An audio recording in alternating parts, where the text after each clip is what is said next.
Hey guys, it's Alex here, and I'm back with Afan Lido for the start of season review. Um, this is the 2021-22 season, now into the ninth year, I think, with Afan Lido now. So yeah, just to start things off, transfers wise, transfers going out. There was quite a few players released, the likes of Alan Roberts, Roche, Alec Duran, Andrew Thompson, sort of. Alec Duran and Andrew Thompson were the English players I signed that never really made it. Alan Roberts, youth prospect, and Roche, the Welsh centre mid that never really got through. Jordan Smith went to ABBA on a free, and then we've just had some loans. I think from last year it was right at the end of the season. Carey and Jackson Simmons got loan offers from Shamrock and Derry in the Irish Premier League, and I decided to let them go there because they could get lots of experience there and get a lot more game time than they would here because they were sort of quite a way down the pecking order and they were key players for them. So I decided to let them go on loan and they're doing very well actually. If I show you the loan reports, Carey has 17 appearances, 11 goals, and at the moment Jackson Simmons has 14 and 5 goals, so not doing too bad. Um, but otherwise, transfer history. Coming in, we had four players come in. Colin Nelson was released, so we decided to sign him up on a free. He's doing pretty well here now. Ashley Robinson, a centre mid, released by I think Huddersfield. He used to play for Chelsea, released him, went to them, and now he's come to us as a centre mid. 16 termination, 16 bravery, good pace. 22 years old, he can play on the left and in centre mid, so he looks pretty good. We picked up a left back on loan from Everton, a 20-year-old Martin Jackson. Basically, because we don't really. Graham Holden was our left back last year, but they wouldn't let him do it again. So we decided to pick him up just for cover, sort of in the league and in the Champions League, because we only have Phil Warlow as our main left back, really. And then finally, just recently, actually, we picked up Josh McCoy, who is a striker, going to be a sort of a backup striker. So like when fitness issues come in, 22 years old, 14 finishing, doesn't look too bad. So it'll look pretty good there. We've had quite a few transfers offers just recently, actually 450k for Chris Waters from Aston Villa, but I rejected it. Want to keep hold of them, and at the moment that kind of money isn't going to do us any good. Dan Main Waring got 165k offers. Darren McCaw's got over 100k offers to him. Billy Thompson's had a few. Wayne Clark's had one from Celtic, and Lee Williams had a loan offer. Hillier's had quite a few as well. But here we go straight into the fixtures. So we had Aston Villa as friendly, who actually beat 2-1. Simon Hurley scored against them, and then Draper. And then we had Pengelly, who beat 8-0. We actually had an allocation increase, though, in our league. I think if we go to Europe, I forgot to say this last season, but if we go to Europe and we go to qualification places, we are Wales, and we got one in the Champions League qualifying second round, but now we've got one in the qualifying second round in the Europa. We used to have three there, now we have one there, so we're moving up, which is very good because if we look at last season, the European reputations, we're now 63rd, which is a big jump. There we go. We jumped from 74th to 63rd, which is very good. And then our reputation as a club, let's go to Europe again. Clubs. Oh, this is going to take a while. Actually, I just realised because it's such a big it's loading all the teams in Europe basically. Here we go. I think coefficients. Oh, bloody hell! This is taking a while. But I know we did jump quite a lot in European rating, which is very good. I think we jumped into 97th. 97th. There we are.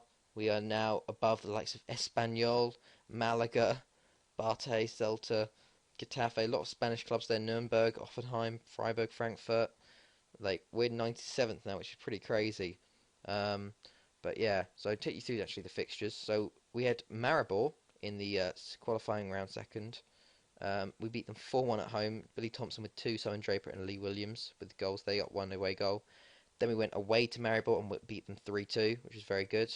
Went 2-0 up early on, but they brought it back to 2-0. Billy Thompson, an own goal, and then Simon Draper penalty gave us a 7-3 aggregate win. We then had a tough opponent, Rosenborg, here. who we beat 3-2. Simon Draper with one early on, and then we made it. Adam Hillier got one. They got one back. Then we made it 3-1. Then Wayne Clark got sent off, which is really annoying, and they got one back to make it 3-2. But that was the away fixture. Then we lost 2-1 at home. They got one early on. Darren McCall got one back, but like 4 minutes ago they got one. 4-4 overall, but we went through on away goals. Then we started in the Welsh Premier League when we beat Ryder 6-1. Paul Phillips, a youth striker, because our striker's quite tired. That's why I bought McCoy, just for that sort of reason. He's got two. Billy Thompson got one, and Adam Hillier got three there. Great start to the league there. Then we had Partisan in the playoff, who's actually one of the better teams to get. We beat them 3-1 away. Paul Penny, Hillier, and McCaw. They got one late on, but that was still 3-1 away. Then we beat Real 2-0 away. Jake Charles with one and an own goal. And then we beat Partisan 2-0 at home to book our place in the group stage for a third year running. An own goal and another Paul Penny goal there as well to beat them 5-1 away on aggregate. So if we look at the league so far, TNS are top, 2 wins. They did get a very big win on the start, 6-0. Monmouth and Kessoras have come back into the league, so let's see how they do.